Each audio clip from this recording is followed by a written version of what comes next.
We had been friends for 13 years, and in those years I had not once slept at his house. "So, why the sudden invite?" I asked. I settled the duffel on my shoulder, and he held the door. "My parents are going out," he said, and the words came out of him in a rush. "Figured it's about time you saw my humble abode." The house was not a humble abode. It was a great white clapboard house that stood on the land as if it had been there forever and the town had grown around it. Old oaks stood guard over the grounds, and their shadows fell across the yard. Inside the house, there was a smell of old wood and polish, and something more besides, a smell like turned earth after a rain. His mother was a woman built of small bones, and she carried a frantic smile that did not touch her eyes. She moved about the dim rooms with a nervous energy, asking of drinks and of snacks. His father sat in a leather chair, and he did not speak. He was a large man whose eyes were dark and still, and they followed us as we passed. I heard his mother whisper words to him, urgent and low, but I could not make them out. At 7 o'clock, his parents left. "So, what's the plan?" I asked. I dropped my bag on the floor of his room. The room was a small island of the ordinary in that house, with its posters and its rumpled bed and the console set before the television. It was the only place that did not feel as if it belonged to the dead. "Pizza, video games, the usual," Leo said. He knelt and woke the machine. He moved with a forced calm, but I saw the cording in his neck. We ate the pizza and played the games, and for a time I did not think of the house or of the silence that lay coiled in its other rooms. For a time it was only the two of us and the sounds from the screen. Then, near to 9, he paused the game. "Hey man," he said. He would not look at me, but worked the controller in his hands. "There's just one weird rule my parents have." "Weird rule?" "Yeah." He raised his head and his eyes were as serious as a stone. "After 9 p.m., we have to be in here, in the bedroom, and we can't leave, not for anything. Not for the bathroom, not for a drink, nothing. The door stays closed until sunrise." I stared at his face and looked for the jest that was not there. "You're kidding, right? What if I have to pee?" "Pee now," he said. His voice was flat. He gestured with his chin to an empty bottle on his desk. The laugh I had in my throat died there. "Dude, that's insane. Why?" He shrugged his shoulders, but the motion was counterfeit. "They're just super weird about security. Old house, you know? They think it's drafty." Drafty. I knew he was lying. I just didn't know why. Downstairs, a clock began to chime the hour, and his head snapped toward the door. Bong, bong, bong. He was on his feet before the 9th bell had sounded its note. He crossed the room and closed the door. He slid a heavy bolt of steel into its housing, and the sound it made was final. "There," he said. A sweat had bloomed on his brow, and he breathed out the word. "We're good." "Leo, what the hell is going on?" I demanded. "Nothing, man. Just a weird rule," he said. He would not look at the door.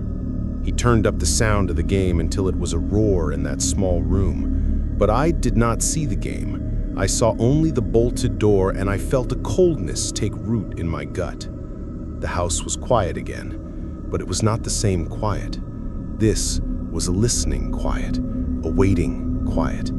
And in the dark heart of that house, something waited, and we were locked in that room and waiting with it. An hour passed, and there was no sound from the house. The fear went out of Leo slowly, and he played the game with a feigned calm that did not sit right on him. We played on in that silence, and a vexation grew in me at the foolishness of it all. "You really need to tell your parents this is a certifiable way to raise a serial killer," I said. He gave back a fake smile. "Tell me about it." Then came sound from the rooms below. It was a soft and measured thumping on the boards of the main hall. "What's that?" I whispered. Leo played on. He stared at the screen and his fingers worked the buttons as if he did not hear. "It's nothing. House settling." "That's not the house settling, Leo." The sound ceased. In the quiet, I could hear the blood in my own ears.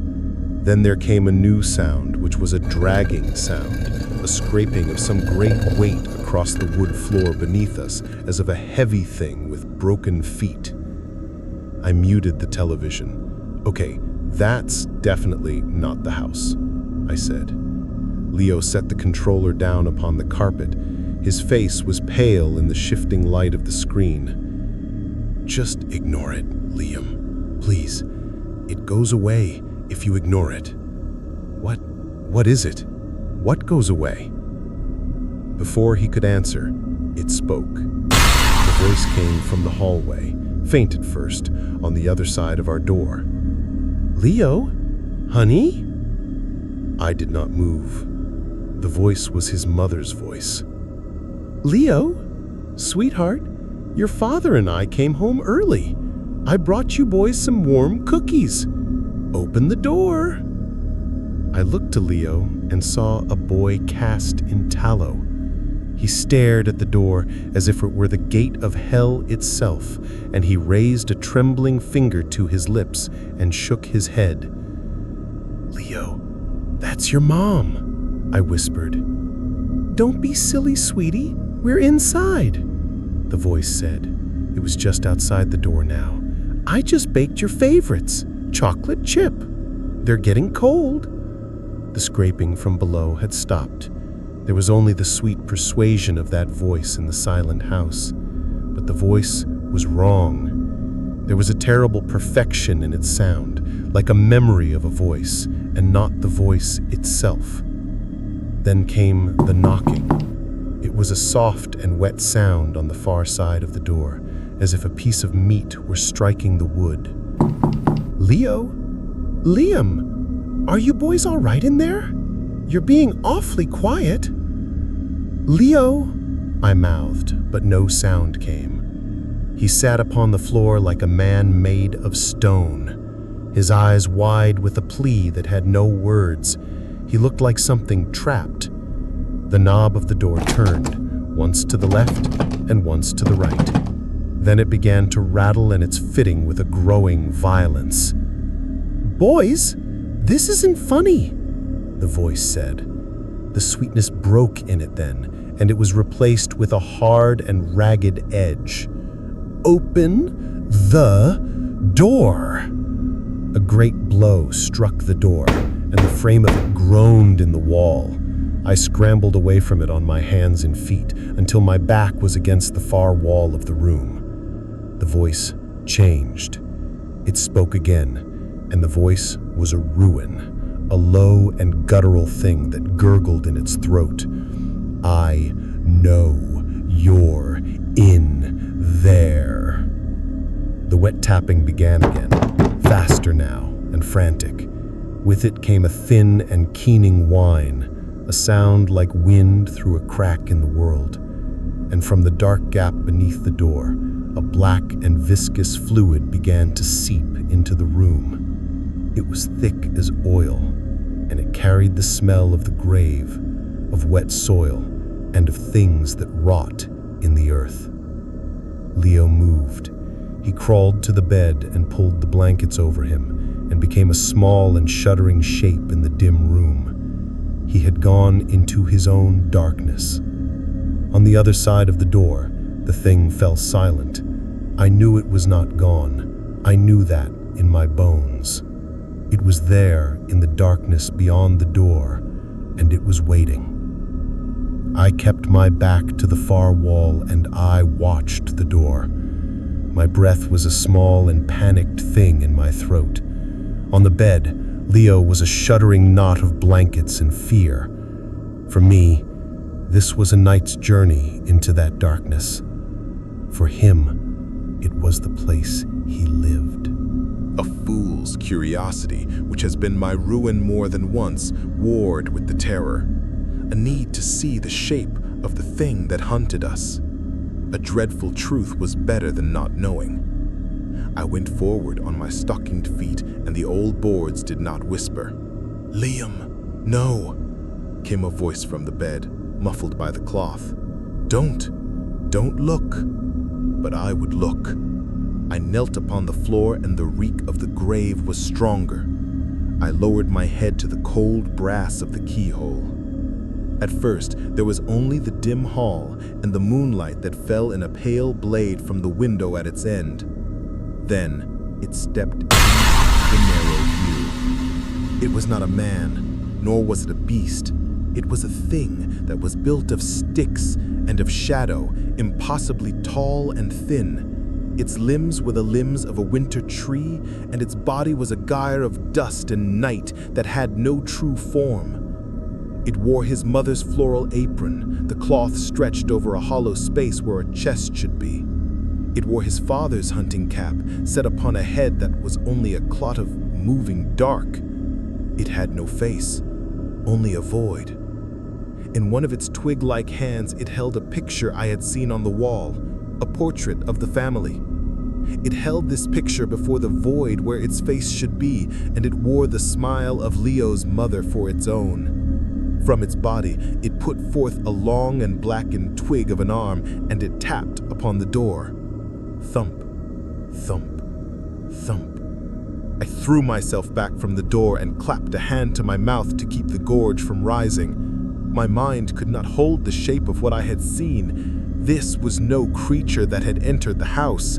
This was the house itself, a parasite that wore the stolen keepsakes of the dead or the soon-to-be dead for its raiment. From the door, a new voice whispered, and the blood in me went to ice. "Liam, why are you hiding in there? Your mother is so worried about you." It was my own mother's voice, perfect. The voice she used when I was a child and sick with fever, the call for supper from a life I would not see again. A wave of homesickness and of horror washed over me, for I wanted to be home and I was not. And the thing in the hall gave a low chuckle that was the sound of dry leaves scuttling on a stone walk. It knew it had found the part of me that was soft. "Let me in, Liam," my mother's voice whispered, a sound of love and of poison. "I've come to take you home." I fell back to the wall and slid to the floor, and I felt the heat of shame in my thighs where my body had betrayed me. I looked at the trembling shape on the bed, the bottle he had offered. It had not been a joke.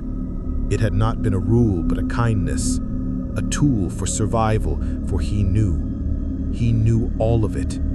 The scraping began upon the door itself, a slow and patient sound, as of a claw being sharpened upon the wood. All the while it whispered my name in the voice of my mother, and it promised me an end to all this if I would but unlatch the door. The hours passed in that room, and the thing outside did not cease its siege. It spoke in the voices of the living and of those I could not know, a gallery of ghosts at the door. It offered warmth and food. It promised an end to the long night. And all the while it scraped at the wood with a patience that was a madness to hear. The fear had burned away in me and left a hard and bitter anger.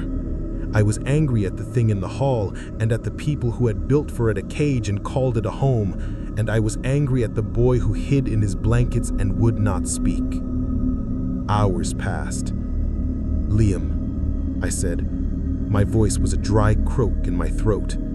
"Liam, wake up." A shape stirred in the bed. He looked out from the pale fortress of his sheets, and his eyes were raw with fear. "Is it gone?" he whispered. "No, it's not gone. I need to know what this is, now. No more lies. What is that thing?"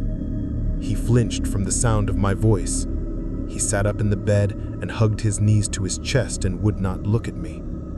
"I don't know what it is," he mumbled to the door.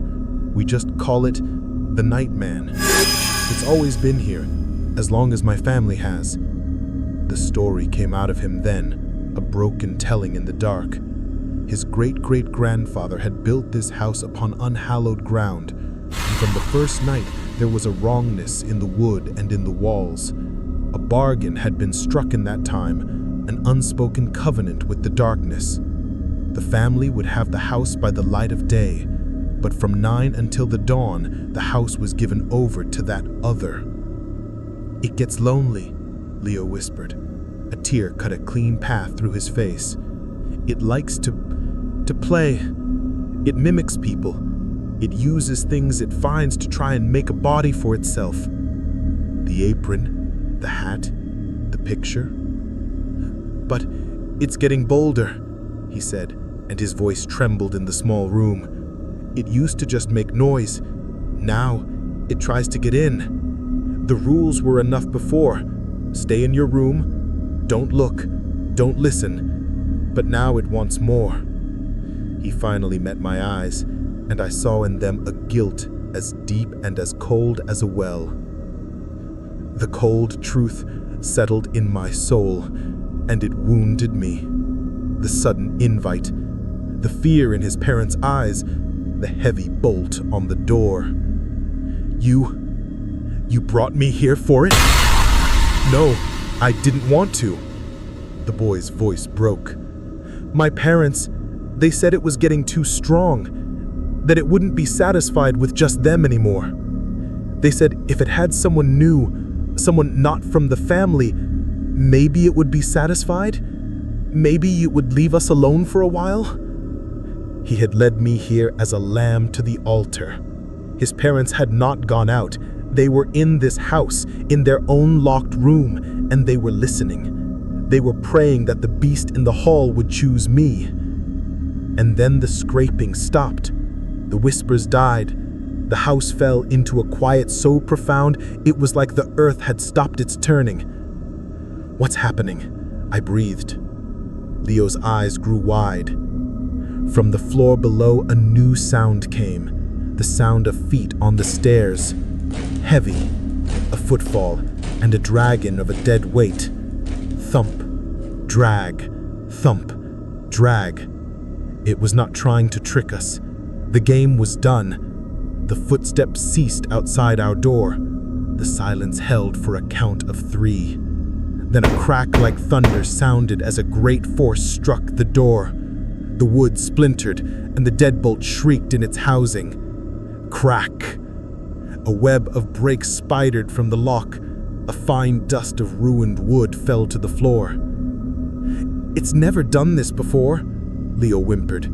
He crawled away toward the dark corner of the room. "It's never tried to break down the door." Crack! Bang! The deadbolt was torn from the frame like a tooth from a jaw. The door swung inward on its hinges with a sad and final groan. And in the blackness of the hall, I saw it. There was no void. It had filled itself. Its body was a terrible congress of things stolen from the house, floorboards for shins and rusted pipes for arms. Its torso a twisted cage of stair banisters, and within that cage, I saw my own duffel bag, and it pulsed like some dark and foreign heart. Its head was the grandfather clock from the hall. It leaned upon its neck of twisted wood, and the pendulum swung behind the glass face like a wild and frantic eye. From the clock, a voice came. Not one voice, but all of them. A discordant chorus speaking as one. I is up. The door swung open on its ruined hinges, and the thing assembled from the house's bones stepped into the room. Its coming was a grinding of parts, a clicking of old wood and metal, and the air filled with the smell of sawdust and the deep earth of the grave. Leo cried out, a sound of pure terror that was lost in the noise of the thing's advance. A hot and primal fear seized me, not of a predator, but of a thing that was wrong in the world.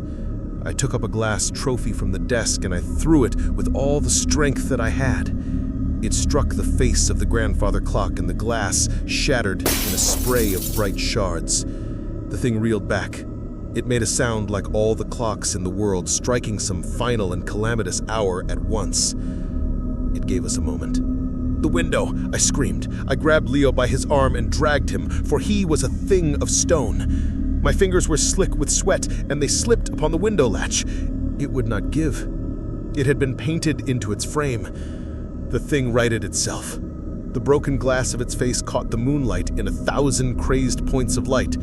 It came for us, its arm of rusted pipe raised up to strike. "The bed! Help me with the bed!" I yelled. Adrenaline found him at last, and he moved. We set our shoulders to the heavy oak bedstead and turned it onto its side and made of it a poor and flimsy barricade. The creature stumbled into the mattress, and its feet, made of chair legs and other things, became tangled in the sheets. It roared, and it began to tear the bed apart with its hands, ripping the guts of it out onto the floor. We were trapped in the corner of the room with the unyielding window at our backs.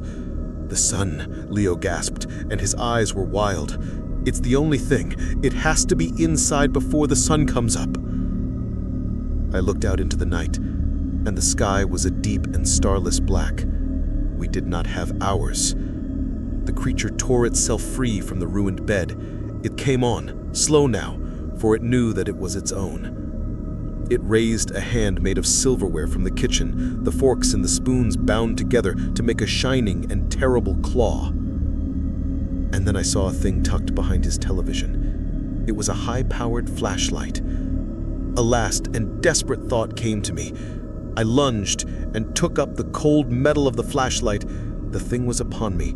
I smelled the dust of its body, and I saw the brass pendulum swinging in its broken face. I found the switch, and a great pillar of white struck it full in its head. It shrieked, a sound of pure agony. The light did not burn it, but seemed to unmake it from itself. The spoons of its hand clattered to the floor. A floorboard on its legs split and fell away. The light was a poison to the thing's very being. It shielded the ruin of its face with its pipe arm, and it stumbled into the shadows by the door. And in that room began the longest watch of my life. I held the light like a sword, and the beam of it was the only thing that held the creature at bay. Leo huddled behind me and cried out when it scuttled at the edges of the room. We were keepers of a light against a great and pressing dark, and the strength in my arm burned away, and the batteries that fueled our light would not last. The creature would lunge, and I would drive it back with the beam, and we would wait and listen to it breathing in the shadows. The hours passed this way, in a stalemate between the light and the dark. The beam of the light began to fail. It flickered. "It's dying," I gasped. "Just a little longer," Leo urged, his eyes fixed upon the window. "Just a little longer." The creature knew. It gathered itself in the dark as the beam dimmed to a sad yellow glow, and with a final and triumphant roar, it charged. In that same moment, a pale gray line was drawn upon the black horizon. It was the first sign of dawn. The thing struck me, and the flashlight was knocked from my hand. I was on the floor, and the monster stood over me, its clock face bent low, and I saw my own face reflected in the arc of the swinging pendulum. Then, a single and pure ray of the morning sun pierced the window and touched the creature's back. It froze. A profound stillness came over it. Then, it began to come apart. The clock had crumbled to a fine dust. The pipe arms fell from its shoulders and clattered on the floorboards. The banisters of its chest unwound. The stolen silver and the splintered wood and my own duffel bag all collapsed into a heap of simple things. In moments, all that was left was this pile of refuse and a thin layer of gray dust that smelled of the grave.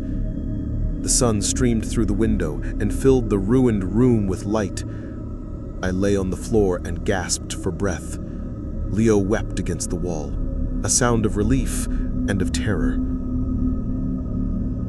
We had lived. There were footsteps in the hall, not of a monster, but of a man. The door to his parents' room opened. A moment later, they stood in our doorway. They did not look at the ruin of the room, nor at the pile of debris on the floor where the creature had been. They looked at me, and I saw on their faces not relief, nor any gladness, but only a deep and bottomless disappointment. The horror was not ended. I knew then that the plan had failed. The sacrifice had not been made.